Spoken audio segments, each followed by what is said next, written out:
Hello friends, आप सभी का फिर से स्वागत करते हैं हमारे चैनल पर। तो गाइस, आप सभी देख रहे हैं दर्द से मोहब्बत भाग 13। इससे पहले इस कहानी के 12 भाग अपलोड हो चुके हैं चैनल पर। प्लीज़ आप सब ने अगर नहीं पढ़ा है तो ज़रूर पढ़ लीजिएगा। तो फ्रेंड्स, चलिए देखते हैं आप सब ने अब तक पढ़ा था।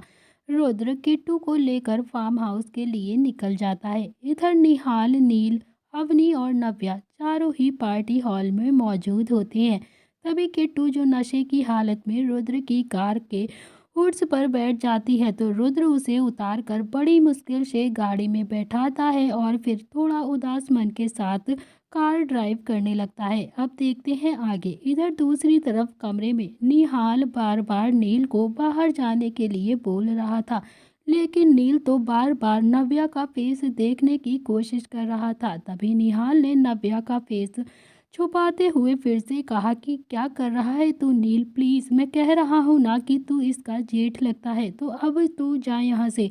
तो नील ने कहा कि एक बार दिखा दे यार, फिर मैं चला जाऊँगा। तभी निहाल नव्या का चेहरा फिर से पकड़ते हुए घुमा रहा था और फिर नील उसके पीछे पीछे घूम रहा था। थोड़ी देर में ही अवनी भी नील को ढूंढते ढूंढते हुए उसी कमरे में आ गई। तभी अवनी ने जब नील, निहाल और नव्या को ऐसे घूमते फिरते हुए देखा, तो उसने भी काफ़ी हैरानी से पूछा, ये आप दोनों क्या कर रहे हो क्या गया है आप लोगों को। तभी निहाल अवनी को देखकर राहत की सांसें लेते हुए बोलता है कि अवनी प्लीज़, नील को लेकर तुम यहाँ से जल्दी से जाओ। तभी अवनी ने नील को संभालते हुए कहा कि भैया, ये लड़की कौन है आपके साथ। तभी निहाल अवनी के क्वेश्चन से बहुत ज़्यादा इरिटेट हो गया था और उसने कहा कि ये मेरी गर्लफ्रेंड है। तभी अवनी ने कहा कि अच्छा, तो आपकी गर्लफ्रेंड है, भैया मुझे भी मिलवाओ ना इससे। तभी निहाल ने कहा कि मिलवा दूंगा जब टाइम आएगा, मगर तू अभी के अभी नील को संभाल लेगी ना। तो अवनी ने अभी नील को गले लगाते हुए कहा कि हाँ भैया, संभाल लूंगी। पर आखिर नील को हुआ क्या है जी, ऐसे बिहेव क्यों कर रहा है। तभी निहाल ने कहा कि इसने कोई नशे वाली ड्रिंक पी ली है शायद। तभी निहाल अभी नव्या का फेस फिर से छुपाता हुआ कमरे से बाहर आ जाता है। निहाल को अभी काफ़ी ज़्यादा गुस्सा भी आ रहा था। अवनी नील को संभालते हुए बाहर लेकर जाने लगी। अवनी कमरे के गेट तक ही अभी गई थी कि तभी नील ने अचानक से कमरे का गेट बंद कर दिया और फिर अवनी को अपने गले लगा लिया। तो नील अभी अवनी को बिना वार्निंग दिए ही उसे किस करने लगता है। तो अवनी अभी 2-3 मिनट तो एंजॉय करती रहती है, लेकिन फिर अवनी को महसूस हुआ कि नील अभी बेहोशी की हालत में कुछ ज़्यादा ही वाइल्ड हो रहा है उसके साथ। तभी वो उससे अपना हाथ छुटाने लगती है। अवनी ने नील से खुद को छुड़ाते हुए कहा कि नील छोड़िए हमें, नील आप होश में नहीं है, तो नील प्लीज़ छोड़ दीजिए। लेकिन नील अवनी की कोई भी बात नहीं सुन रहा था। नील तो लगातार बस अवनी के होठों पर अपने होठ रखकर उसे किस कर रहा था, कभी उसकी गर्दन पर, कभी उसके कॉलर बोन पर, तो कभी उसकी नेक पर। नील के ऐसा करने से अवनी बहुत ज़्यादा झटपटा रही थी। अवनी को नील से अब बहुत ज़्यादा डर लग रहा था। नील ने अवनी के दोनों हाथों को अभी दीवार से लगा दिया था और फिर किसी भूखे शेर की तरह अवनी पर टूट पड़ा था। नील के ऐसा करने से अभी अवनी बहुत ही ज़्यादा डर गई थी और उसकी धड़कनें तेज स्पीड में चल रही थी। अवनी ने बहुत जोर लगाकर नील को खुद से दूर किया। तभी नील अभी थोड़ा सा दूर हुआ, लेकिन अगले ही पल नील ने अवनी का हाथ कसकर पकड़कर खुद से लगा लिया। तो निहाल भी अभी जैसे तैसे करके नव्या को बहुत ही मुश्किल से अपनी कार तक लेकर आ गया था, लेकिन तभी नव्या भी कार में बैठने के लिए तैयार नहीं थी। निहाल को अभी नव्या पर बहुत ज़्यादा गुस्सा आ रहा था और बहुत ज़्यादा प्यार भी। तो निहाल ने अभी इरिटेट होकर कहा, नव्या तुम गाड़ी में बैठोगी कि नहीं, प्लीज़ जल्दी बताओ मुझे। तो नव्या ने कहा कि आप पहले मुझे आइसक्रीम खिलाएंगे तब। तो निहाल ने अभी थोड़ा गुस्से में कहा कि अब मैं यहाँ पार्किंग में तुम्हारे लिए आइसक्रीम कहाँ से लेकर आऊँ, प्लीज़ नव्या अभी नहीं। अंदर बोलना था ना कि तुम्हें वहाँ पर आइसक्रीम खाना है, तुम्हें मैं वहीं पर आइसक्रीम खिला देता। तभी नव्या ने अपने पैर पटकते हुए कहा कि वो सब मुझे नहीं पता, आप मेरे लिए आइसक्रीम लेकर आओ अभी की अभी, तभी मैं गाड़ी में बैठूंगी, वरना मैं कभी भी गाड़ी में नहीं बैठने वाली। तो निहाल का मन हो रहा था कि वो अभी अपना सर के बाल सारे नोच ले और अपने पैर पटक ले। तभी निहाल ने अपना सर 2 बार गाड़ी से मारा और फिर कहा कि देखो नव्या, तुम अभी गाड़ी में बैठो, रास्ते में मैं तुम्हें ज़रूर आइसक्रीम खिला दूंगा, प्लीज़ नव्या। तो नव्या अभी थोड़ा सा मुंह बनाकर गाड़ी में बैठ जाती है। नव्या को गाड़ी में बैठने के बाद फिर निहाल ने गाड़ी को जल्दी से ड्राइव करना शुरू कर दिया। थोड़ी देर ड्राइव करने के बाद नव्या ने निहाल के पैर को हाथ से हिलाकर कहा कि निहाल जी, मेरी आइसक्रीम प्लीज़, मेरी आइसक्रीम मुझे लाकर दीजिए। तो निहाल ने अभी एक मुस्कान के साथ सुनसान सड़क पर गाड़ी रोक ली, जहाँ अभी कुछ दूर पर एक आइसक्रीम वाला खड़ा हुआ था। तो निहाल ने भी नव्या से कहा कि ठीक है, तुम यहाँ पर बैठो, मैं आइसक्रीम लेकर आता हूँ। तो नव्या भी अभी गाड़ी में बैठी रही थी और निहाल आइसक्रीम लेने के लिए चला जाता है। तो निहाल जब आइसक्रीम लेकर वापस आया तो निहाल ने देखा कि नव्या अभी गाड़ी की हुड्स पर बैठी हुई थी। तभी निहाल ने नव्या को उतारते हुए कहा कि नव्या, चलो गाड़ी के अंदर बैठकर आइसक्रीम खाते हैं, यहाँ पर नहीं। तो नव्या ने अभी अपना हाथ छुड़ाते हुए कहा कि नहीं निहाल जी, मैं यहीं पर बैठकर आइसक्रीम खाऊंगी, मुझे गाड़ी में नहीं बैठना। तो निहाल अभी इरिटेट तो हो ही रहा था, लेकिन उसने फिर भी नव्या की बात को मान लिया और फिर आइसक्रीम का कप उसे पकड़ाते हुए कहा कि ठीक है नव्या, लो इसे खा लो। तो नव्या ने भी अभी जल्दी से अपनी गर्दन ना में हिला दी। नव्या ने कहा कि नहीं, आप खिलाएंगे हमें आइसक्रीम। तो निहाल ने अभी नव्या को देखकर धीरे से कहा कि अगर तुम हाँ करो तो मैं सारी ज़िंदगी तुम्हें ऐसे ही गाड़ी के ऊपर बैठा कर आइसक्रीम खिला सकता हूँ। तो नव्या ने अभी निहाल का हाथ पकड़ कर कहा कि ठीक है, खिलाइए ना निहाल जी। तभी निहाल ने नव्या को आइसक्रीम खिलाना स्टार्ट कर दिया। तो नव्या भी आइसक्रीम खाने लगती है। तो नव्या ने अभी थोड़ा सा मुंह बनाकर फिर से कहा कि निहाल जी, आप भी तो खाइए ना। तो निहाल ने भी अभी थोड़ी सी आइसक्रीम उसमें से खा ली, लेकिन थोड़ी सी आइसक्रीम निहाल के होठों पर अभी लग गई थी। नव्या ने नशे की हालत में ही निहाल की टाई को पकड़कर अपनी तरफ खींच लिया और फिर निहाल के होठों की तरफ धीरे धीरे झुकने लगी। तो निहाल अभी नव्या के ऐसे करने से काफ़ी ज़्यादा हैरान हो गया था, उसका मुंह खुला का खुला रह गया। तो निहाल ने अभी नव्या के हाथों से अपनी टाई छुड़वाते हुए कहा, नव्या ये क्या कर रही हो तुम, छोड़ो इसे।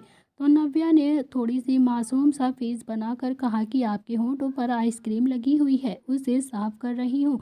ये सुनकर निहाल के चेहरे पर भी एक शरारती स्माइल आ जाती है। तो निहाल ने भी अपना चेहरा नव्या के पास करके कहा कि अच्छा तो ये बात है, तो लो इसे साफ कर दो। तो नव्या ने भी नशे की हालत में निहाल को किस कर लिया था और नव्या ने फिर थोड़ा दूर होकर कहा कि निहाल जी, हो गई साफ आपकी आइसक्रीम। तो निहाल अभी इतना भी ज़्यादा शरीफ नहीं था कि वो ऐसे मौक़ों को थोड़ा सा भी फ़ायदा ना उठाए। तभी निहाल ने थोड़ी सी आइसक्रीम फिर से अपने गाल पर लगाकर कहा कि नव्या देखो, यहाँ भी लग गई आइसक्रीम, प्लीज़ इसे भी तुम साफ कर दो। तो नव्या ने फिर से निहाल के कॉलर को पकड़ा और फिर निहाल के गाल पर भी अपने होंठ रख दिए और उसकी आइसक्रीम को चाट लिया। तो नव्या कहने लगती है कि लीजिए निहाल जी, ये भी साफ हो गई। तो निहाल ने अभी आइसक्रीम दूसरे गाल पर लगाई और फिर कहा कि नव्या इसे भी साफ करो। तो नव्या ने अभी दूसरे गाल को भी ऐसे ही किस करके उसे साफ कर दिया। निहाल ने थोड़ी सी आइसक्रीम अपने माथे पर लगाई और नव्या ने फिर माथे को भी किस करके साफ कर दिया। तो निहाल ने अभी फिर से अपनी आइसक्रीम अपने होठों पर लगाकर कहा कि ये देखो, यहाँ पर भी आइसक्रीम लग गई है, प्लीज़ नव्या यहाँ पर भी साफ कर दो। तो नव्या, यहाँ पर लगने से अब तुम साफ करोगी या नहीं। तो नव्या ने नशे की हालत में निहाल के कॉलर को पकड़ा और निहाल के होठों को किस करने लगी। तो नव्या भी किस करती रहती है और करती रहती है, इतना ज़्यादा उसे किस करती है कि उसकी किस डीप में बदल जाती है। निहाल को तो बहुत अच्छा लग रहा था। तभी निहाल तो चाहता ही था कि नव्या कभी भी अपने होंठ उसके होंठों से ना हटाए। तो एक किस करने के बाद नव्या ने कहा कि निहाल जी, मैं आपकी आइसक्रीम साफ कर रही हूँ, मगर आप तो करते ही नहीं हो मेरी आइसक्रीम को साफ। तो निहाल ने अभी थोड़ा सा मुस्कुराते हुए कहा कि हाँ हाँ नव्या, बताओ कहाँ से साफ करनी है तुम्हारी आइसक्रीम, मैं भी तुम्हारी आइसक्रीम साफ कर दूंगा। तो नव्या ने भी अभी आइसक्रीम अपने गाल पर लगाई। तो निहाल ने बड़े ही प्यार से अपने होठों से नव्या की आइसक्रीम को साफ कर दिया। तो नव्या ने भी अभी फिर से दूसरे गाल पर अपने आइसक्रीम लगाकर कहा कि निहाल जी, यहाँ पर भी लगी है। तो निहाल ने फिर से उसे किस करके उसके गाल पर लगी आइसक्रीम को साफ कर दिया। नव्या ने भी माथे पर अपनी आइसक्रीम लगाकर कहा कि यहाँ भी। तो निहाल ने माथे से भी आइसक्रीम को साफ कर दिया। नव्या ने कहा कि निहाल जी, अब घर चलते हैं, बहुत ज़्यादा खा ली आइसक्रीम हमने, तभी नव्या भी कार के हुड से उतर गई और निहाल ने नव्या का हाथ पकड़कर उसे अपनी तरफ खींचा तो नव्या एक निहाल के सीने से जा लगती है। नव्या को तो अभी होश ही नहीं था तो निहाल ने अभी अपना एक हाथ नव्या की कमर पर रख दिया और फिर निहाल ने बड़े ही प्यार से नव्या के होठों की तरफ इशारा करते हुए कहा कि नव्या, यहाँ से साफ नहीं की मैंने आइसक्रीम, लाओ इसे भी कर देता हूँ। तभी नव्या ने अपनी आंखें बंद करते हुए कहा कि निहाल जी, यहाँ आइसक्रीम नहीं लगी हुई है, इसीलिए आपको साफ करने की ज़रूरत नहीं। निहाल ने थोड़ी सी आइसक्रीम अपनी उंगली से लेकर नव्या के होठों पर लगा दिया और फिर से कहा कि देखो, ये लगी है ना आइसक्रीम तुम्हारे होठों पर। तभी नव्या ने थोड़ी मासूमियत से कहा तो जल्दी से साफ कर दीजिए ना, और फिर निहाल जी हम घर चलते हैं, नहीं तो लेट हो जाएगा। निहाल के फेस पर अभी फिर से एक मुस्कुराहट आ गई थी। निहाल ने अपने होठ नव्या की होठों पर रख दिए और उसे लिप किस करने लगा। करीब 10 मिनट की किस के बाद जब नव्या ने निहाल के सीने पर अपना हाथ मारना शुरू कर दिया तब निहाल ने नव्या को छोड़ दिया। तो नव्या अभी थोड़ी सी दूर हो गई थी मगर उसकी आंखें थोड़ी सी नम हो गई थी। निहाल ने फिर से नव्या का हाथ पकड़ा और उसे अपनी तरफ खींच लिया। बिना वार्निंग दिए ही उसे फिर से वो किस करने लगा। तो नव्या अभी नशे की हालत में थी, उसे तो कुछ पता ही नहीं चल रहा था कि उसके साथ अभी क्या हो रहा है और उसे कोई किस कर रहा है। तो निहाल ने भी नव्या को तब तक किस किया जब तक वो सेटिस्फाइड नहीं हो गया। तो निहाल का मन तो अभी भी नहीं थका था कि वो नव्या को छोड़ दे, लेकिन फिर भी उसने अपने आप को कंट्रोल कर लिया और फिर नव्या को लेकर सीधा फार्म हाउस की तरफ आ जाता है। रास्ते में अभी नव्या ने निहाल के गाल पर फिर से अपना हाथ रखकर कहा कि निहाल जी, आप कितने ज़्यादा अच्छे हैं, मैंने तो कभी सोचा भी नहीं था कि आप इतने ज़्यादा अच्छे हैं। चिराग आपके जैसा क्यों नहीं है निहाल जी। तो नव्या की बात सुनकर निहाल अभी थोड़ा सा शॉक्ड हो गया था। तो निहाल ने कहा कि क्यों क्यों चिराग अच्छा नहीं है क्या नव्या। तो नव्या ने कहा कि नहीं, वो जब देखो तब मुझे डांटता रहता है, मुझसे प्यार नहीं करता, वो भैया से भी नहीं मिलता है, मेरी शादी की बात नहीं करता, मुझसे शादी करने के लिए भी तैयार नहीं होता, वो तो बस मुझे इधर से उधर हाथ लगाता रहता है और कुछ भी नहीं, और बहुत बुरा भी है वो। तो नव्या भी आगे कहती है कि निहाल जी, आप ना जादू से चिराग को अपने जैसा ही बना दीजिए। तो निहाल ने कहा कि तुम्हें मैं अच्छा लगता हूँ क्या। तो नव्या ने कहा कि हाँ निहाल जी, आपने मुझे भैया से बचाया, मुझे आइसक्रीम भी खिलाई, मेरी आइसक्रीम साफ भी की, आप कितने ज़्यादा अच्छे हैं और मेरी हर बात भी मानते हैं। तो निहाल ने अभी बड़े ही प्यार से नव्या के गाल पर लगाकर कहा कि ठीक है, अब तो बहुत ज़्यादा बातें हो गई, अब तुम अच्छे से सो जाओ, हम जल्द ही फार्म हाउस आ जाएंगे। तो नव्या भी निहाल को देखती रही और गाड़ी में ही सो गई। इधर दूसरी तरफ किट्टू और रुद्र भी फार्म हाउस पहुंच चुके थे। तो किट्टू भी फार्म हाउस के अंदर नहीं जा रही थी और रुद्र को अब धीरे धीरे उस पर गुस्सा आने लगा था। तभी रुद्र ने अभी किट्टू को कंधे पर उठाया और जबरदस्ती उसे कमरे के अंदर लेकर जाने लगा। तभी रुद्र ने अभी किट्टू को बेड पर बिठाया और कहा कि किट्टू, अब तुम बहुत ज़्यादा शरारती कर रही हो, मुझे बहुत ज़्यादा गुस्सा आ रहा है, इसीलिए तुम चुपचाप यहाँ पर बैठ जाओ। लेकिन किट्टू तो लगातार अपने पैर पटक रही थी। तभी रुद्र ने बड़ी ही मुश्किल से किट्टू को बिस्तर पर लेटाया और फिर ब्लैंकेट से कवर कर दिया। तो रुद्र ने कहा कि किट्टू, बहुत ज़्यादा रात हो गई है, इसीलिए तुम चुपचाप सो जाओ। लेकिन किट्टू को तो शायद अभी वॉमिटिंग हो रही थी, इसीलिए वो जल्दी से उठी और सीधा वॉशरूम की तरफ भाग गई। तो रुद्र भी अभी उसके पीछे पीछे ही बाथरूम में आ गया था। रुद्र ने अभी किट्टू को वो वॉमिटिंग कराई और उसका फेस अच्छे से साफ किया और फिर बाहर की तरफ ले जाने लगा। लेकिन तभी किट्टू ने रुद्र का हाथ पकड़ लिया। किट्टू की आंखें अभी धीरे धीरे बंद हो रही थी और अब उसकी आंखों में थोड़ा सा पानी भी आ चुका था। किट्टू अभी वॉशरूम की वॉल से लगकर खड़ी हो जाती है और उसकी आंखें भी थोड़ी थोड़ी नम थी। उसने रुद्र के हाथ को अपने दोनों हाथों से कसकर पकड़ लिया। तो रुद्र को अभी कुछ भी समझ में नहीं आ रहा था कि आखिर किट्टू उससे क्या कहना चाहती है। वो उसके फेस को बहुत ध्यान से देख रहा था। तभी रुद्र ने कहा कि क्या हुआ किट्टू, तुम्हें कुछ बोलना है क्या, दोबारा से तबीयत खराब हो रही है क्या तुम्हारी। तो किट्टू ने ना में अपनी गर्दन हिला दी। तो किट्टू ने अभी रुद्र का हाथ पकड़कर अपने सीने से लगा लिया। तो रुद्र का भी एक हाथ वॉल पर था और दूसरा हाथ उसके सीने पर, जो रुद्र ने अभी सहारा लेने के लिए रखा हुआ था। और किट्टू रुद्र के बिल्कुल पास में खड़ी हुई थी। किट्टू ने नम आंखों से रुद्र को देखा तो रुद्र अभी समझ गया था कि किट्टू अभी क्या कहना चाहती है। तो रुद्र ने अभी अपने इमोशंस को कंट्रोल किया और फिर कहा कि किट्टू, सोने का टाइम हो गया है ना, तो चलो जल्दी से बाहर चलो और सो जाओ। तो किट्टू ने अभी रुद्र का हाथ नहीं छोड़ा और फिर ना मैं अपनी गर्दन हिला दी और वो ना ही अपनी जगह से थोड़ी सी भी हिली। तो किट्टू ने अभी अपनी आंखें बंद की और फिर अपना फेस रुद्र के फेस के पास लेकर गई, जैसे वो कहना चाहती हो कि वो उसे किस करे। तभी किट्टू की गर्म सांसें रुद्र के होंठों पर पड़ रही थी, जिससे रुद्र भी अभी कंट्रोल अपना खो रहा था। तभी रुद्र ने पूरी पार्टी में खुद को कंट्रोल किया हुआ था, लेकिन अब किट्टू के इतने पास होने से वो अपना कंट्रोल खो रहा था। तभी रुद्र ने फाइनली अपने होंठ किट्टू के होंठों पर रख दिए और अगले ही पल वो किट्टू के होंठों को सक करने लगा। जैसे जैसे रुद्र किट्टू के होंठों को सक करता था, वैसे वैसे किट्टू रुद्र के पकड़े हुए हाथ को और भी ज़्यादा प्रेस करती थी। इसीलिए दोनों एक दूसरे में खो चुके थे। कुछ मिनटों बाद ही रुद्र ने किट्टू के होठों को छोड़ा और फिर रुद्र के फेस पर ना चाहते हुए भी एक गहरी मुस्कान आ गई। तो रुद्र ने अभी अपनी नाक किट्टू की नाक पर रगड़ते हुए कहा कि खरगोश हाथ नहीं दबाते, होठों को दबाते हैं, तुम तो बहुत ज़्यादा मासूम हो। तो किट्टू ने तो पहले से ही अभी आंखें बंद की हुई थी। अब रुद्र की बात सुनकर तो उसका चेहरा भी लाल हो गया था शर्म से।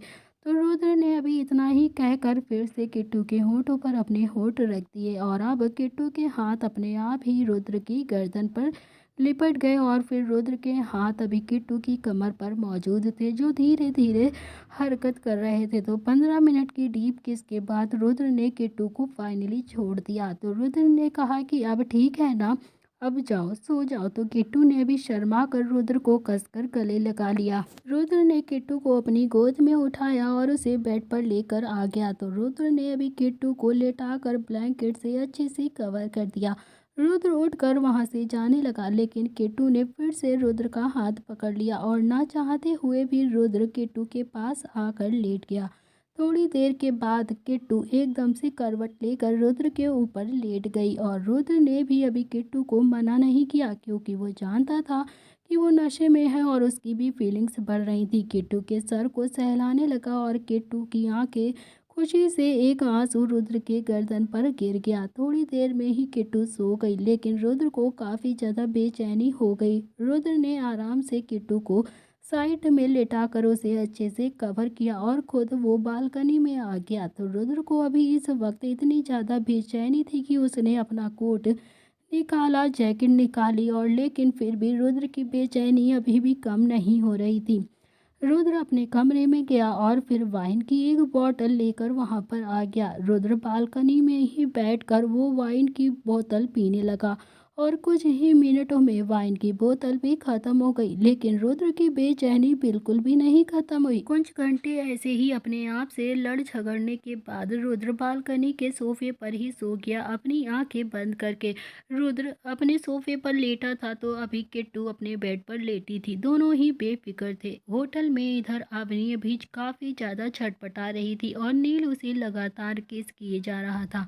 अवनी तो बार बार नील को खुद से दूर करती और कहती कि नील आप बिल्कुल भी होश में नहीं है, प्लीज नील होश में आइए। ये क्या कर रहे हैं आप, प्लीज होश में आ जाइए नील। तभी नील को होश नहीं था कि वो अभी क्या कर रहा है। तभी अवनी तेज तेज से रोने लगती है, लेकिन नील को तो अभी कोई भी फर्क नहीं पड़ रहा था उसके रोने से।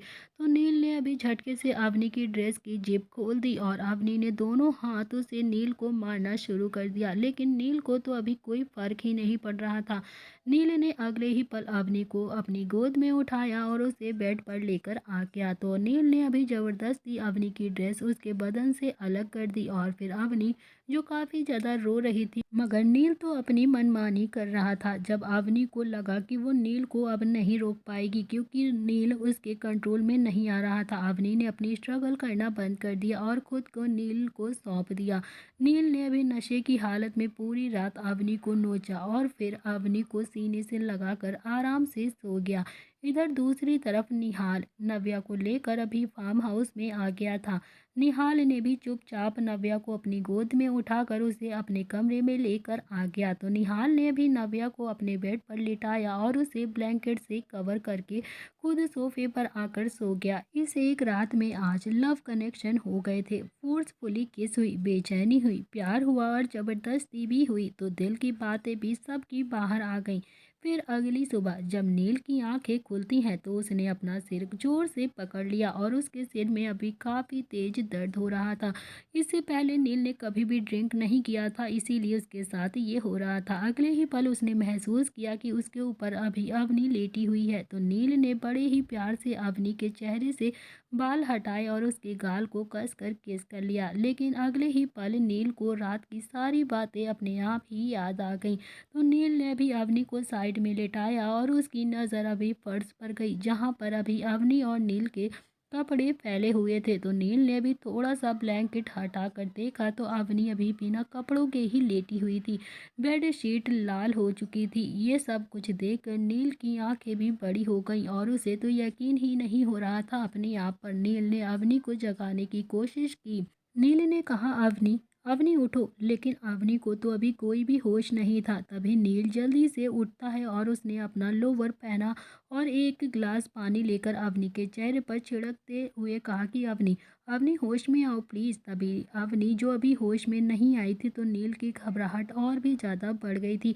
उसे बहुत ज़्यादा डर लग रहा था कि अवनी के साथ उसने कुछ ज़्यादा ही तो नहीं कर दिया। डर के मारे नील का पूरा चेहरा अभी पीला पड़ गया था। नील लगातार अभी अवनी के गालों को थपेड़ रहा था और फिर पानी की बूंदें उसके चेहरे पर मार रहा था, लेकिन अवनी को अभी भी होश नहीं आया था। तो नील ने कहा कि अवनी अवनी प्लीज़ उठ जाओ ना, एक बार मेरी बात मान लो अवनी, प्लीज़ प्लीज़ अवनी उठो, नील को माफ़ कर दो प्लीज़, एक बार अपनी आंखें खोल लो अवनी, अवनी प्लीज़ उठ जाओ ना, मेरी बात तो मान लो। तो अवनी ने अभी धीरे धीरे करके अपनी आंखें खोली। तो अवनी के मुंह से निकला कि बस बस नील, मुझे दर्द हो रहा है, बहुत ज़्यादा दर्द हो रहा है मुझे, बस नील प्लीज़ अब मत करो ना मेरे साथ। तो अभी अवनी के मुंह से यही सब सुनकर नील की आंखें आंसुओं से भर गईं और उसने अवनी को कसकर अपने गले लगा लिया।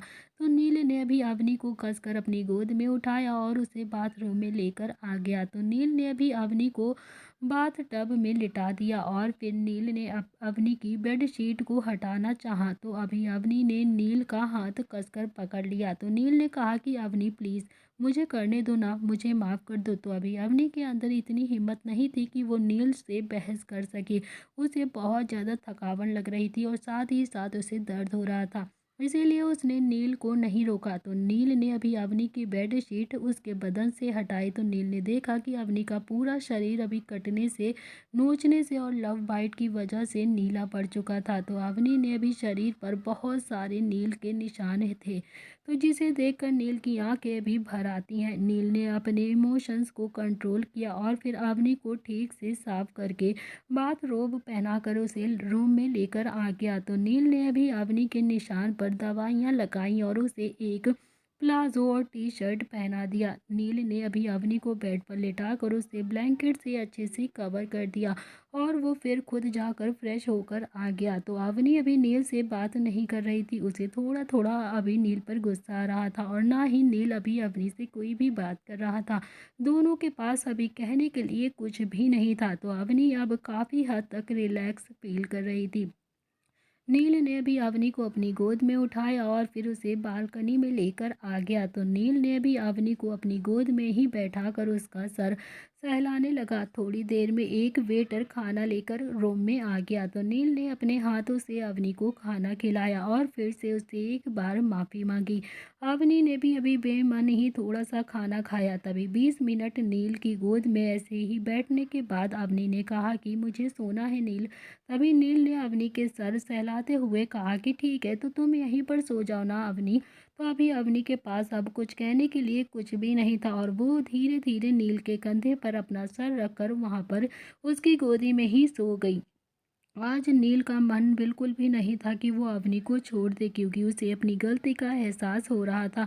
कल रात जो कुछ भी हुआ था उन दोनों के बीच, उसके लिए नील को बहुत ही ज़्यादा पछतावा हो रहा था। उसके अंदर अब अवनी से माफ़ी मांगने की भी हिम्मत नहीं हो रही थी। तभी नील ने तो कभी अपने सपने में भी नहीं अवनी के साथ ये सब कुछ नहीं किया था जितना उसने अभी हकीकत में कर दिया था। तो नील को भी खुद पर काफ़ी ज़्यादा शर्म और घिन दोनों ही आ रही थी। उसकी नज़रें अवनी से नज़रें नहीं मिला पा रही थी। वो ऐसे ही अवनी को अपनी गोद में लिए बैठा रहता है।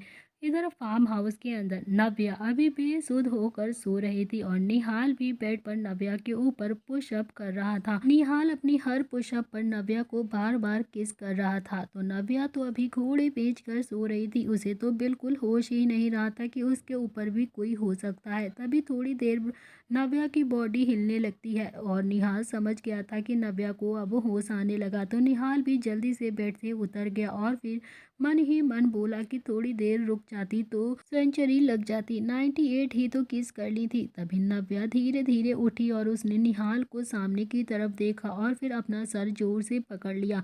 नव्या ने कहा कि निहाल जी, सर में बहुत तेज दर्द हो रहा है, आखिर मेरे सिर में इतना ज़्यादा दर्द क्यों हो रहा है। तभी निहाल ने नव्या को नींबू पानी देते हुए कहा कि नव्या, इसे पी लो, थोड़ा सा रिलैक्स मिलेगा तुम्हें, तुमने शायद रात में ज़्यादा ड्रिंक कर ली थी। नव्या ने नींबू पानी पी लिया और फिर नव्या अभी भी बेड पर बैठी थी। नव्या ने फिर से अपना सर पकड़ लिया। निहाल नव्या के पास आया तो नव्या ने निहाल की कमर पर अपने हाथ लपेट लिए और फिर अपना सिर निहाल के पेट पर रख दिया। नव्या ने कहा कि निहाल जी, बहुत ज़्यादा दर्द हो रहा है हमारे सिर में, अब हम क्या करें। तो निहाल ने नव्या का सर दबाना शुरू कर दिया। उसने धीरे धीरे 20 मिनट तक उसका सर दबाने के बाद निहाल ने कहा कि घर नहीं जाना है क्या तुम्हें।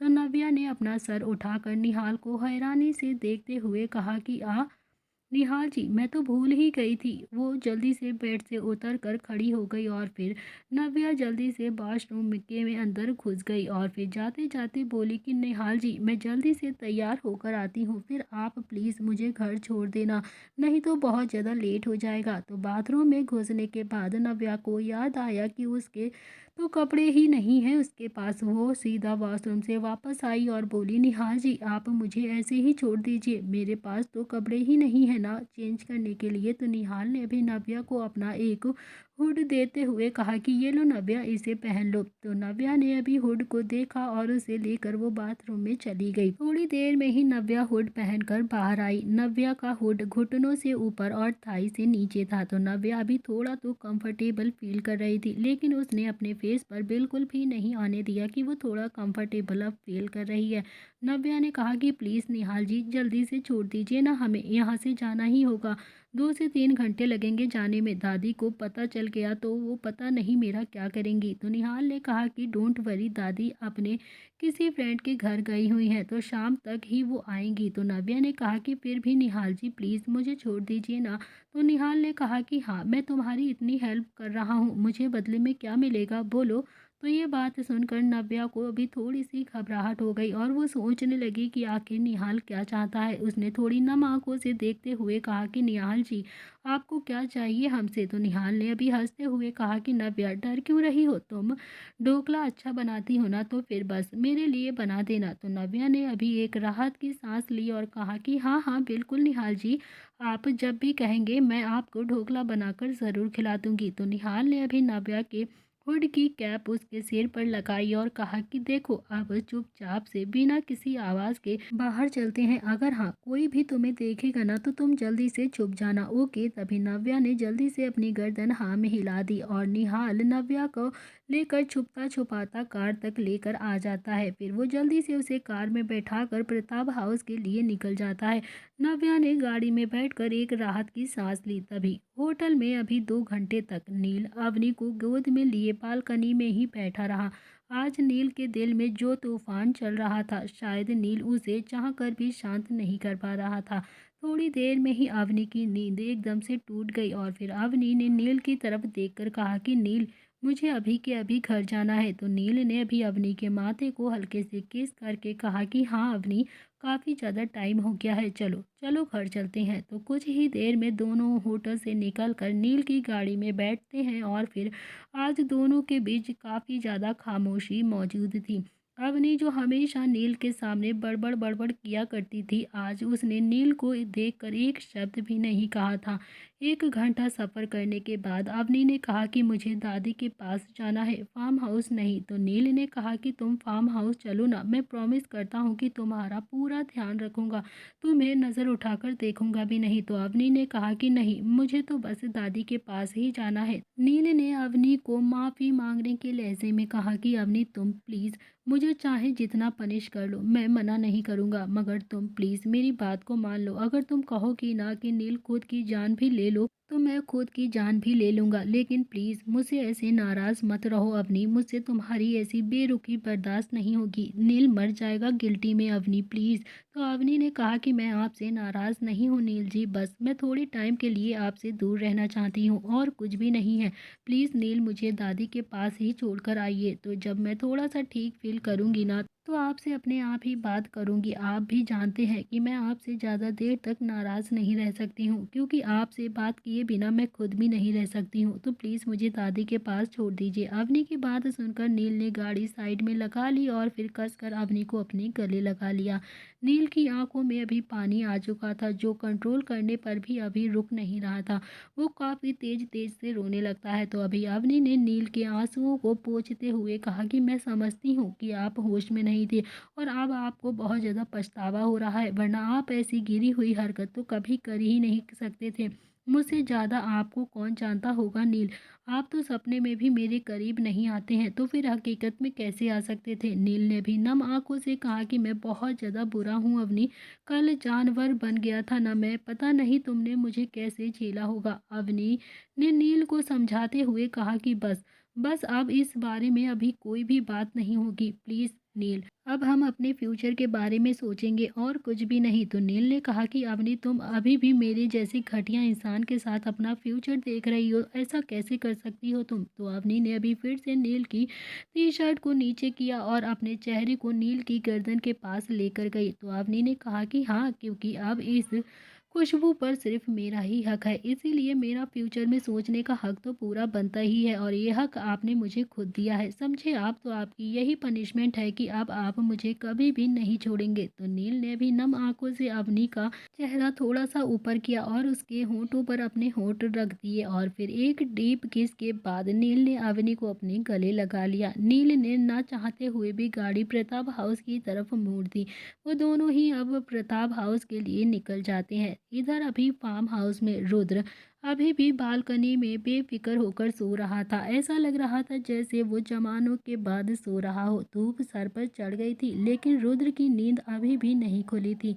किट्टू तो अभी फ्रेश होकर रुद्र के पास आ गई थी। तो किट्टू ने अभी शरारती भरे अंदाज से अपने गीले बाल रुद्र के फेस पर लगा दिए। तो रुद्र भी एकदम से करवट लेकर दूसरी तरफ सो गया। तो किट्टू को अभी काफ़ी ज़्यादा हंसी आ गई। तो किट्टू ने फिर से अपना चेहरा रुद्र के चेहरे के पास किया और फिर किट्टू के गीले बालों से टपकता हुआ पानी रुद्र के फेस पर गिरने लगा, जिससे रुद्र की नींद एकदम से टूट गई और रुद्र ने अलसाई से अपनी आंखें खोली तो उसके सामने अभी किट्टू का फेस मौजूद था, जो काफ़ी ज़्यादा खूबसूरत लग रही थी। रुद्र को ना जाने क्यों किट्टू को देखकर अभी इतना ज़्यादा गुस्सा आया कि वो झट से उठकर बैठ गया और किट्टू पर जोर जोर से चिल्लाकर बोला, ये क्या बदतमीज़ी है तुम्हारी, सारी तमीज़ भूल गई हो क्या तुम, तुम्हें मुझे से डर क्यों नहीं लग रहा है, तुम्हें शर्म नहीं आती। तभी रुद्र अभी गुस्से में सोफे से खड़ा हो गया और उसने किट्टू को खा जाने वाली नज़रों से देखकर कहा कि मैंने तुमसे 2 बार प्यार से बात क्या कर ली, तुम मेरे सर पर आकर चढ़ गई, अपनी औकात भूल गई हो क्या। दोबारा से याद दिलाऊं कि तुम इस घर में नौकरानी के अलावा कुछ भी नहीं हो, समझी तुम, और जाओ चुपचाप से अपना काम करो जाके। ये जो तुम्हारे दिमाग में अभी फितूर भर गया है ना कि तुम अब मेरी बीवी बन जाओगी, तो ये सपने में भी मत सोचना कि मैं तुम जैसी को अपनी बीवी बनाऊंगा, समझी तुम जैसी लड़कियों को तो मैं कभी अपना बना ही नहीं सकता। इतना कहकर रुद्र भी किट्टू के कमरे से बाहर चला गया। तो किट्टू अभी रुद्र को जाता हुआ देख रही थी। किट्टू को बहुत ज़्यादा तकलीफ हो रही थी। लेकिन फिर भी किट्टू ने खुद को मन ही मन समझा लिया कि शायद रुद्र जी अभी किसी चीज़ को लेकर काफ़ी ज़्यादा परेशान है, इसीलिए उन्हें इतना ज़्यादा गुस्सा आ गया।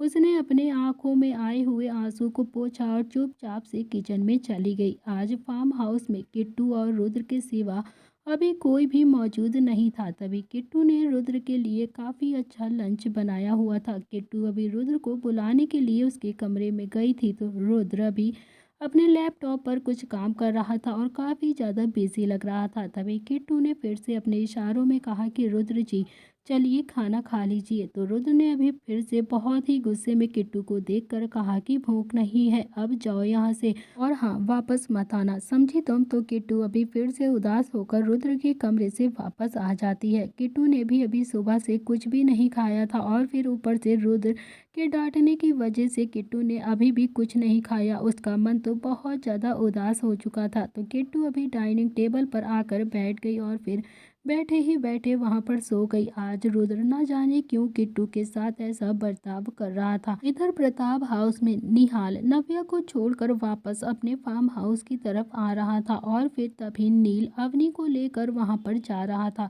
दोनों गाड़ियां आपस में टकरा गई तो निहाल ने अभी अवनी और नील को देखकर कहा कि तुम दोनों यहाँ पर क्या कर रहे हो। तो अभी अवनी ने अभी निहाल की बातों का जवाब नहीं दिया और फिर वो सीधा घर के अंदर चली गई। तो निहाल ने अभी नील से कहा कि अवनी को क्या हुआ है, वो ऐसे बिना बोले अंदर क्यों चली गई, कुछ हुआ है क्या, तेरे और इसके बीच में सब कुछ ठीक तो है ना। मुझे ऐसा क्यों लग रहा है जरूर इसके और तेरे बीच में कुछ ना कुछ तो हुआ है। ये कनाडा जाने के लिए तो कभी भी नहीं कह रही थी लेकिन उस दिन कह रही थी। नील ने कहा कि नहीं ऐसा कुछ नहीं है, मैं तो बस तुझे बता ही दूंगा, कुछ भी होगा तो पहले ये बता कि तू यहाँ पर क्या कर रहा है। तभी निहाल ने कहा कि कुछ नहीं यार, बस दादी से मिलने के लिए आया था, मगर दादी तो घर पर है ही नहीं। तभी नील ने कहा कि ठीक है चल ना फिर अंदर बैठते हैं। तो नील और निहाल दोनों फिर से अंदर आ जाते हैं। तो अवनी जो अपने कमरे में आकर लेट जाती है तो नव्या भी सीढ़ियों के पास ही खड़ी हुई थी। तो नव्या ने जब नील को देखा तो वो भागकर नीचे आ गई और फिर निहाल को लगा कि वो उसके लिए भागकर आ रही है। तभी निहाल जो भी धीरे धीरे अपनी बाहें खोलने लगा और वो पूरी तरह से अपनी बाहें खोलता उससे पहले ही नव्या भागकर नील के गले लग गई और फिर निहाल ने जल्दी से अपनी खुली हुई बाहें दोबारा से चुपचाप से अंदर कर ली। तो निहाल ने अभी फिर से मन ही मन कहा कि मैं तो कुछ ज़्यादा ही कार्तिक आर्यन बन गया था, मगर ऐसा तो कुछ है ही नहीं। तभी थोड़ी देर में ही सब अभी डाइनिंग टेबल पर बैठे हुए लंच कर रहे थे। तो अवनी अभी आना तो नहीं चाहती थी लेकिन फिर निहाल ने बहुत ज़्यादा कहा था। निहाल के कहने पर वो अवनी भी नीचे आ जाती है। सब अभी खाना खा रहे थे और आपस में बातें कर रहे थे। तभी थोड़ी देर में ही दादी भी घर पर आ गई। तो दादी ने अभी नील निहाल को देखा तो वो भी काफ़ी ज़्यादा खुश हो गई। तो दोनों अभी ये अपनी चेयर से उठे और फिर दादी के पास जाकर दोनों ने ही पैर छुए। तो दादी ने अभी दोनों को अपने गले लगा लिया और फिर कहा कि जब से किट्टू वहाँ पर गई है तुम लोगों ने तो यहाँ पर आना ही बंद कर दिया है, आज ये चमत्कार कैसे हो गया। और एक वो रुद्र है, उससे तो बात किए हुए भी कितने महीने हो गए हैं, उसे तो मेरी याद ही नहीं आती, पता नहीं कब आएगा घर पर। किट्टू को कैसे रखता होगा वो, जब इतना ज़्यादा रूड है, मुझसे भी बात नहीं करता। मन करता है कि एक बार फार्म हाउस चली जाऊं और देख कर आऊँ कि कैसे रहते हैं वो दोनों। कहीं उसने मेरी किट्टू को बहुत ज़्यादा परेशान करके तो नहीं रखा है शायद, मुझे तो ऐसे ही लगता है। तो नील ने अभी दादी को समझाते हुए कहा कि दादी वहाँ पर सब कुछ ठीक है, आपको इतना परेशान होने की ज़रूरत नहीं है, प्लीज़ चलो अब हमारे पास आइए और हमारे साथ खाना खा लीजिए। तो दादी भी अभी उन सब के साथ आकर बैठकर खाना खाने लगती हैं। खाना खाते खाते नील ने कहा कि दादी आपको पता है कि कल सोनम की बर्थडे पार्टी थी, उसमें निहाल की गर्लफ्रेंड भी आई थी। ये बात सुनकर निहाल और नव्या दोनों को एकदम से खांसी आ गई और दोनों ही एक दूसरे की तरफ देखकर खांसने लगे। तभी निहाल ने अरे नहीं दादी, ये तो मजाक कर रहा है, वो मेरी गर्लफ्रेंड नहीं थी, वो तो बस ऐसे ही। तभी नील ने कहा कि सच में, अवनी से पूछ लो दादी, मैं झूठ नहीं बोल रहा हूँ। तभी दादी अभी गर्लफ्रेंड तो इसकी है, ज़रूर है, मगर बहुत ज़्यादा अपने सीने में छुपा कर रखा है ये उसे। तभी दादी ने सवाल भरी नज़रों से नील को घूरते हुए देखकर कहा कि ये क्या सच बोल रहा है। तो निहाल ने भी अपनी नज़रें नीचे कर ली। तभी दादी ने अवनी की तरफ देखा, जो अवनी अभी काफ़ी हद तक ठीक महसूस कर रही थी। तो अवनी ने भी कहा कि हाँ दादी, नील सही कह रहे हैं। मैंने भी देखा था कि भैया की गर्लफ्रेंड तो ज़रूर कोई ना कोई है, पर भैया ने हम सबको उससे मिलवाया ही नहीं। हम लोग तो बहुत कोशिश कर रहे थे मिलने की। अब तो नव्या को भी कुछ ज़्यादा ही खांसी आ गई थी, क्योंकि वो जान रही थी कि वो कोई और नहीं, नव्या ही थी। तभी नील ने नव्या को पानी पिलाते हुए कहा कि तू भी शॉक्ड हो गई ना ये बात सुनकर। तभी निहाल की गर्लफ्रेंड तो ज़रूर है, अब हम सबको इसका पता लगाना ही होगा। तभी नव्या ने जल्दी से हाँ में अपनी गर्दन हिला दी और फिर नील ने फिर से निहाल की चुटकियाँ लेते हुए कहा कि निहाल बताना कब मिलवा रहा है तो उससे। तो दादी भी तेरी शादी की बात ज़रूर कर लेंगी उससे, है ना दादी। तो दादी ने अभी निहाल के सर पर अपना हाथ फेरते हुए कहा कि निहाल, अगर कोई लड़की है तो बता देना मुझे, तेरी शादी की बात कर लूँगी मैं उससे। तो निहाल ने कहा कि दादी अभी नहीं, अभी वो ना रेडी नहीं है, इसीलिए जब वो रेडी होगी तो मैं खुद ही बता दूंगा आपसे। निहाल ये बात नव्या को देखकर बोल रहा था, पर नव्या की तो हिम्मत ही नहीं थी कि वो निहाल की तरफ भी देखे, क्योंकि उसने जो बिहेव किया था उसे थोड़ा थोड़ा सब याद आ गया था। तभी थोड़ी देर के बाद नव्या डाइनिंग टेबल से उठने लगती है। तो नील ने कहा कि क्या हुआ नव्या। नव्या ने कहा कि कुछ नहीं भैया, वो मैंने ना ढोकला बनाया था, इसीलिए तो मैं सबके लिए वो ही लेकर आती हूँ, इसीलिए जा रही हूँ। थोड़ी देर में नव्या किचन से ढोकला लेकर आई और फिर उसने सबको सर्व किया। सबने ढोकला अच्छे से खाया और फिर निहाल ने नव्या को आंखों ही आंखों में थैंक यू बोला। फिर दोनों ही सबको बाय बोलकर वहां से फार्म हाउस के लिए निकल गए। तो दोपहर से अभी रात हो चुकी थी, लेकिन रुद्र जो अभी कमरे से बाहर नहीं आया था। किट्टू भी डाइनिंग टेबल पर उसका इंतजार करते हुए सोती रही। दोनों ही एक दूसरे से काफ़ी ज़्यादा दूर हो चुके थे, सिर्फ एक ही रात में। थोड़ी देर के बाद रुद्र जो कमरे से बाहर आया तो उसने देखा कि किट्टू अभी डाइनिंग टेबल पर इंतजार करते करते सो गई है। तो रुद्र ने अभी गुस्से में अपना हाथ दीवार पर मार कर कहा कि क्यों क्यों इतना प्यार कर रही हो मुझसे, मैं नहीं झेल पाऊंगा तुम्हें, प्लीज़ खुद ही पछताओ कि तुम अपने आप को इतना तकलीफ क्यों दे रही हो किट्टू। मैं तुम्हें कभी भी प्यार नहीं करूंगा, कभी नहीं प्यार करूंगा, और मैं तुम्हें छोड़ के आऊंगा तुम्हारे उस मुंह बोले पिता के पास, सोमनाथ के पास तुम्हें छोड़ दूंगा, मैं निकाल दूंगा तुम्हें अपनी ज़िंदगी से। रुद्र गुस्से में जाकर अपने कमरे में फिर से सो गया। रात के करीब 10 बजे निहाल और नील जब घर आए तो उन्होंने देखा कि किट्टू अभी डाइनिंग टेबल पर ही सोते हुए देखकर उन्हें काफ़ी ज़्यादा हैरानी हुई। तभी नील ने किट्टू को हाथ लगाकर जगाया और कहा कि किट्टू कमरे में जाकर सो जाओ ना, तुम यहाँ पर क्यों सो रही हो। तो किट्टू ने अभी आलसी भरी नज़रों से नील को देखा और फिर अपने कमरे में जाकर सो गई। तभी अभी सुबह का वक्त हो चुका था। रुद्र तैयार होके किट्टू के कमरे में गया तो रुद्र ने अभी किट्टू को जगा कर कहा कि बस अगले 15 मिनट में तुम रेडी होकर नीचे आओ, जल्दी से जल्दी, और हमें कहीं जाना है। तो किट्टू ने अभी रुद्र को देखकर एक प्यारी सी स्माइल पास की और फिर अपनी गर्दन हाँ में हिला दी। किट्टू को तो अंदाजा भी नहीं था कि रुद्र उसके साथ क्या करने वाला है। आज किट्टू ने येलो कलर की जॉर्जेट की एक सिंपल सी साड़ी पहनी हुई थी और मल्टी कलर का ब्लाउज, हाथों में येलो कलर की मैचिंग चूड़ियां, खुले बाल, कानों में झुमके। किट्टू बहुत ही अच्छे से रेडी होकर नीचे आ गई थी, लेकिन रुद्र ने तो एक नज़र भी किट्टू को नहीं देखा था। तभी किट्टू ने अपना मन शांत किया और फिर रुद्र को इशारों में कहा कि नाश्ता कर लेते हैं, फिर चलते हैं। रुद्र ने कहा कि मुझे भूख नहीं है, तुम्हें खाना है तो तुम खा लो, मुझे नहीं खाना।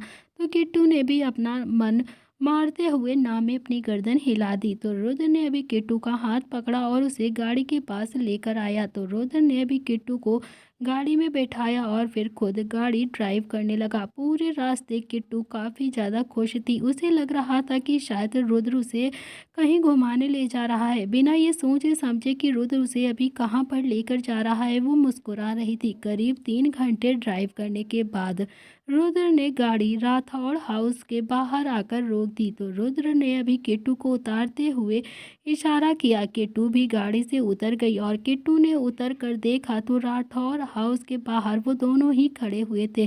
वो ना चाहते हुए भी किट्टू की आंखों में पानी आ गया था। किट्टू काफ़ी ज़्यादा हैरान हो गई थी क्योंकि उसे नहीं पता था कि रुद्र उसे यहाँ पर क्यों लेकर आया है। तभी रुद्र ने किट्टू का हाथ ज़ोर से पकड़ा और उसे ज़बरदस्ती घर के अंदर लेकर आ गया। तो किट्टू अभी रुद्र से अपना हाथ छुड़ाना चाहती थी। वो बार बार रुद्र के हाथ पर अपना हाथ मार रही थी। किट्टू कहना चाहती थी कि वो इस घर में कभी भी नहीं आना चाहती है, लेकिन फिर भी रुद्र ने किट्टू की किसी बात को नहीं समझा और उसे घर के अंदर जबरदस्ती लेकर आ गया। रुद्र ने अभी किट्टू को सिटिंग एरिया में लाकर छोड़ दिया और फिर बहुत तेज तेज चिल्लाकर कहा कि सोमनाथ, सोमनाथ राठौड़, कहाँ छुप कर बैठा है तू, जल्दी से बाहर निकल।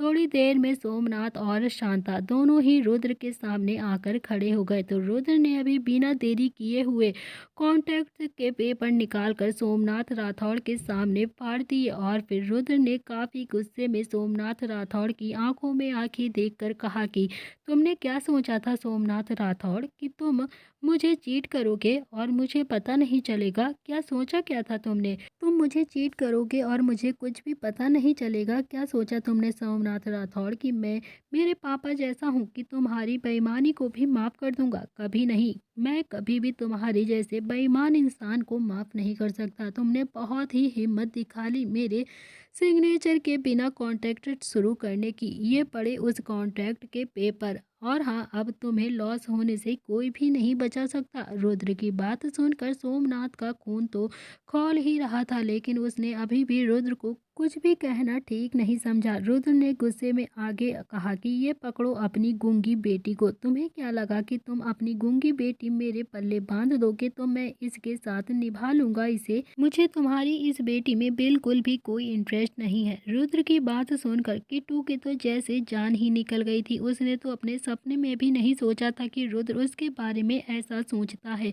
तो किट्टू की आंखों से लगातार अभी पानी के झरने की तरह बहता चला जा रहा था। रुद्र ने अभी डाइवोर्स पेपर सोमनाथ को पकड़ाते हुए कहा कि मैंने साइन कर दिए हैं और हाँ, अपनी बेटी से साइन करवा कर भिजवा देना, समझे तुम? इतना कहकर रुद्र ने अपनी आंखों पर अपने गॉगल्स लगाए और फिर बिना किट्टू की तरफ देखे राठौड़ हाउस से बाहर की तरफ निकल गया। किट्टू तो बस अभी रुद्र को जाता हुआ अपनी नम आंखों से देख रही थी। किट्टू को लगा शायद कि ये सब एक सपना है। किट्टू को लग रहा था कि जैसे उसकी जान रुद्र अपने साथ लेकर जा रहा है, मगर वो चाहकर भी अभी कुछ नहीं कर सकती थी क्योंकि एक तरफ था रुद्र और एक तरफ था सोमनाथ राठौड़, जिससे वो बहुत ज़्यादा डरती थी। तो दोस्तों, आगे इस कहानी में क्या होने वाला है, ये सब जानने के लिए आपको देखना पड़ेगा इस कहानी का अगला भाग। क्या रुद्र और किट्टू हो जाएंगे एक दूसरे से अलग, या कहानी में आएगा कोई और न्यू ट्विस्ट? ये सारी चीज़ें आपको पता चलेंगी इस कहानी के नेक्स्ट पार्ट में। तो गाइज़, क्या आप लोग चाहते हैं किट्टू और रुद्र एक हो जाएं या फिर उन दोनों का डाइवोर्स हो जाना चाहिए? आप लोग प्लीज़ कमेंट बॉक्स में ज़रूर बताइएगा। तो मिलते हैं इस कहानी के अगले भाग में। आज के लिए इतना ही। पसंद आए तो लाइक शेयर सब्सक्राइब ज़रूर करना। Thank you friends.